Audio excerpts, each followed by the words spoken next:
శ్రీమాత్రే నమః. శ్రీగురుభ్యో నమః. హరి ఓం. శుక్లాంబరధరం విష్ణుం శశివర్ణం చతుర్భుజం ప్రసన్నవదనం ధ్యాయేత్ సర్వవిఘ్నోపశాంతయే. అగజానన పద్మార్కం గజాననమహర్నిశం అనేకదంతం భక్తానాం ఏకదంతముపాస్మహే. జ్ఞానానందమయం నిర్మలస్ఫటికాకృతిం ఆధారం సర్వవిద్యానాం అయగ్రీవముపాస్మహే. శ్రీ గురుభ్యో నమః. హరి ఓం. 2025 జనవరి మాసం నుంచి డిసెంబర్ వరకు, అంటే ఆ సంవత్సరం మొత్తం మొదలుకొని నవగ్రహాలు అన్నీ ఏ విధమైనటువంటి ఫలితాన్ని ఇస్తాయి,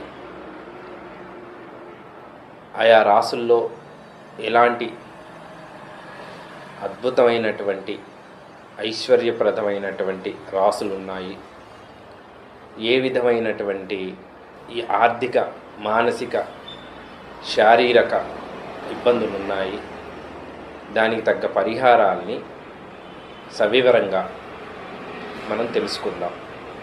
కుంభరాశి వారికి ఈ సంవత్సరం జన్మశని మార్చి 29 నుంచి మొదలుకొని ఆయన మీనరాశిలోకి 30వ తారీఖు నుంచి సంచారం జరుగుతుంది. తదుపరి కుంభరాశి వారిలో ప్రస్తుతం జన్మశని ప్రభావం చేత ఇంతకాలం ఆరోగ్యపరంగా కానీ, ఆర్థిక పరంగా కానీ, వృత్తిపరంగా కానీ, విద్యాపరంగా కానీ అన్నింటిలోనూ కాస్త సానుకూలత తక్కువగా ఉన్నటువంటి సమయం. పూర్తి వ్యతిరేకం కాదు, చాలా కష్టాలతో ఇబ్బందులతో కూడి ఉన్నటువంటి కాలం అనే చెప్పవచ్చు. అయితే ఈ జనవరి మాసం నుంచి తృతీయ దశమాధిపతి అయినటువంటి కుంభానికి 3-10 సంబంధించినటువంటి స్థానాల్లో ఉన్నటువంటి కుజుడు నీచలో ఉండటం శుభప్రదం, వక్రకరణలో. అలానే గురువు కూడా వక్ర మార్గంలో 4వ ఇంట్లో ఉన్నాడు.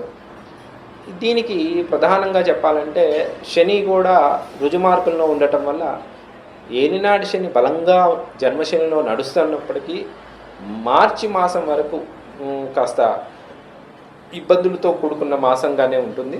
తదుపరి కాలం కాస్త ద్వితీయ స్థానంలో వెళ్తే కాస్త శరీరపరంగా ఇబ్బందులు తగ్గుతాయి. అయితే ఆర్థికంగా కొంచెం రుణబాధలు కొద్దిగా మార్పు చెందుతుంది, రుణబాధలు కొద్దిగా తగ్గే అవకాశం ఉంటుంది. అయితే ఇక్కడ విశేషించి మే 15 తర్వాత నుంచి గురువు మిథున రాశిలోకి వెళ్ళటం వల్ల, పంచమ స్థానంలో గురువు రావటం వల్ల వీళ్ళకి విశేషించి ఆదాయాలు గణనీయంగా పెరుగుతాయి, ఆదాయంలో మార్పు చెందుతుంది. అప్పటిదాకా ఖర్చులు ఉన్నటువంటివి అనుకూలత ఏర్పడి గురుబలం వల్ల వీళ్ళకి విశేషించి యోగిస్తుంది. అయితే ద్వితీయ స్థానంలో శని ఉండటం వల్ల దూర ప్రాంతాలకు వెళ్ళే వాళ్ళకి ఇది శుభ సూచకం. దూర ప్రాంతాల్లో ఉండే వాళ్ళకి మాత్రం విశేషించి అనుకూలిస్తుంది. ఈ కుంభరాశి వారికి ఎక్కువగా ఏలినాటి శని ప్రభావం వల్ల కుటుంబంలోనూ, అలానే శారీరక పరంగా కానీ, అలానే స్వగృహంలో ఉన్న వాళ్ళకి స్వగృహ అనుకూలత, అంటే గృహప్రవేశం చేయాలని, గృహం కట్టుకోవాలని అనుకునే వాళ్ళకి ఈ సంవత్సరం వైశాఖ మాసం తర్వాత నుంచి శుభసూచకం అని చెప్పవచ్చు, మే తర్వాత నుంచి. అయితే ఈ ఏలినాటి శని ప్రభావం ఇంకా 2.5 సంవత్సరాలు వీళ్ళకి కుంభరాశి వారికి ఉన్నది కాబట్టి, కాకపోతే ఇప్పటిదాకా 5 సంవత్సరాల శని ప్రభావం చేత ఏర్పడినటువంటి ఏలినాటి శని ప్రభావం చేత ఉండేటువంటి కష్టాలన్నీ కూడా కొంతవరకు చాలా అనుకూల, వ్యతిరేకంగా ఉన్నటువంటి ఫలాలన్నీ కూడా ఇక మార్చి 30 తర్వాత నుంచి కొద్దిగా అనుకూలత ఏర్పడే అవకాశం ఉంటుంది. ఇందులో ప్రధానంగా గురువు గారి బలం వల్ల, అది కూడా మే మాసం తర్వాత నుంచి చాలా వరకు బాగుంటుంది. ఆర్థికంగా ఎవరి దగ్గర నుంచి అతిగా రుణాలు తీసుకోవడం అంత మంచిది కాదు. వివాహం అయ్యే వాళ్ళకి ఈ సంవత్సరం కొంత అనుకూలంగా ఉంటుంది, కానీ ఆచితూచి వివాహ విషయంలో చాలా జాగ్రత్తగా వివాహం చేసుకోవడం కూడా మంచిది. సంతానం వాళ్ళకి విశేషంగా ఈ సంవత్సరం సంతాన యోగ భాగ్యం కలిగే అవకాశం ఉంటుంది. అలానే దూర ప్రాంతాల్లో ప్రయాణం చేసి నివసించే వారికి కొంచెం జాగ్రత్తగా ఉండాలి.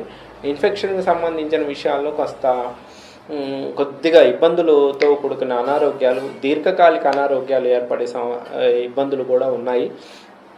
అలానే ఊపిరితిత్తులకు సంబంధించి జీర్ణకోశకు సంబంధించినటువంటి అనారోగ్యాలు కొద్దిగా ఎక్కువగా వచ్చేందుకు అవకాశం ఉంటుంది. కుంభరాశి వారికి ఇక్కడ రాశిలోకి రాహువు మే 18 తర్వాత వస్తున్నాడు. రాహు రాశిలోకి రావడం వల్ల అది ఆయనకి మిత్రస్థానం అయినప్పటికీ కూడా దీర్ఘకాలిక రోగాలు ఇవ్వటంలో రాహుకి పెట్టనమాట. సో అందుకని షుగర్కి సంబంధించిన విషయాల్లో కానీ, లేకపోతే ఏదైనా పొట్టకు సంబంధించిన అనారోగ్యం ఏది చిన్నది వచ్చినా జాగ్రత్తగా పరిశీలన చేసుకుని తొందరగా అది వైద్య సంప్రదింపులు జరిపి వైద్య పరీక్షలు చేయించుకుంటే చాలా వరకు బాగుంటుంది. ఇక ప్రత్యేకించి కుంభరాశి వారికి ఆహార నియమాలు చాలా జాగ్రత్తగా పాటించాల్సి వస్తుంది. అలానే దీర్ఘకాలికంగా ఎక్కువగా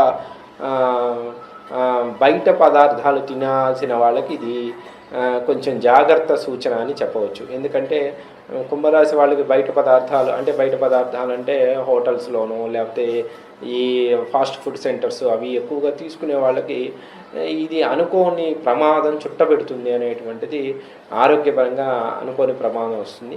వ్యాపార సంబంధం విషయాల్లో ఈ సంవత్సరం నుంచి కాస్త కుంభరాశి వారికి కొంత అనుకూలత ఏర్పడుతుంది. కొత్త మార్పులు ఏర్పడతాయి. కొంత ఈ వ్యాపారంలో ఉన్నత స్థితి ఏర్పడుతుంది. ఉద్యోగంలో మాత్రం చాలా బాగుంటుంది. కష్టపడితే ఎవరు ఏమన్నా కూడా దాన్ని పట్టించుకోకుండా ముందుకు అడుగు పెడితే చాలా మంచిది. పట్టించుకుని ముందుకు వెళ్తే మాత్రం అది మీ ఉద్యోగానికే ఇబ్బంది కలిగిస్తుంది. కానీ కాస్త వాళ్ళని భగవంతుడే చూసుకుంటాడు, మనకేం సంబంధం లేదనుకునేటువంటి ఇదితో వదిలిపెట్టేసి అవమానించేవారు కానీ, ఏదన్నా ఇబ్బందులు పెట్టేవారు కానీ, కష్టపెట్టేవారు కానీ కుంభరాశి వారిని ప్రత్యేకంగా చెప్పేటువంటి సూచన నేను అనేది. ఇక ఆదాయ విషయంలో తొందరపడి ఆదాయాన్ని ఖర్చు పెట్టేటువంటి విషయాలు చాలా జాగ్రత్తగా ఉండండి. రుణాలు ఏదైతే ఉంటాయో అవి మెల్లమెల్లగా తీర్చుకోగలుగుతారు ఈ సంవత్సరం నుంచి కూడా. ఇక శని ఈ సంవత్సరం ద్వితీయ పూర్వభాద్ర నక్షత్రంలో ఉండటం వల్ల కొంచెం ఉదర సంబంధమైన ఇబ్బందులు వస్తాయి. కానీ కాస్త జాగ్రత్తగా ఉంటే గుండె సంబంధమైన ఇబ్బందులు కూడా ఉంటాయి. కాస్త జాగ్రత్తగా ఉంటే సూచన. అలానే కాళ్ళకి సంబంధించిన ఇన్ఫెక్షన్స్, అలానే పొట్టకు సంబంధించిన ఇన్ఫెక్షన్స్ బాగా ఎక్కువగా ఏర్పడతాయి ఈ సంవత్సరం. ఇంటర్నల్ ఇన్ఫెక్షన్స్ ఏర్పడే అవకాశం ఉంటుంది. అది కాస్త ఆరోగ్యపరంగా జాగ్రత్తగా ఉంటే మంచిది. ఆయుర్వేద పరంగా ఈ కుంభరాశి వారికి అశ్వగంధాన్ని ఎక్కువగా వాడాలి. అశ్వగంధాన్ని ఎక్కువగా కనుక చూర్ణాన్ని కనుక మనం వాడితే చాలా విశేషించి కుంభరాశి వారికి ఆరోగ్యపరంగా ఔషధపరంగా చాలా గణనీయంగా ఉంటుంది. ఇక ఈ కుంభరాశి వారికి దైవారాధన పరంగా ఎక్కువగా చెప్పాలంటే పంచముఖ ఆంజనేయ స్వామి వారిని ధ్యానం చేయాలి. అలానే సుందరాకాండ రామాయణం బాగా చదవాలి, రామాయణం చదువుకోవాలి. అందులో ప్రత్యేకించి సుందరాకాండ చదువుకుంటే విశేష ఫలితం ఉంటుంది. కాబట్టి ఈ కుంభరాశి వారికి నేను చెప్పదగ్గ సూచన ఇది చాలా అనుకూలత కాలం.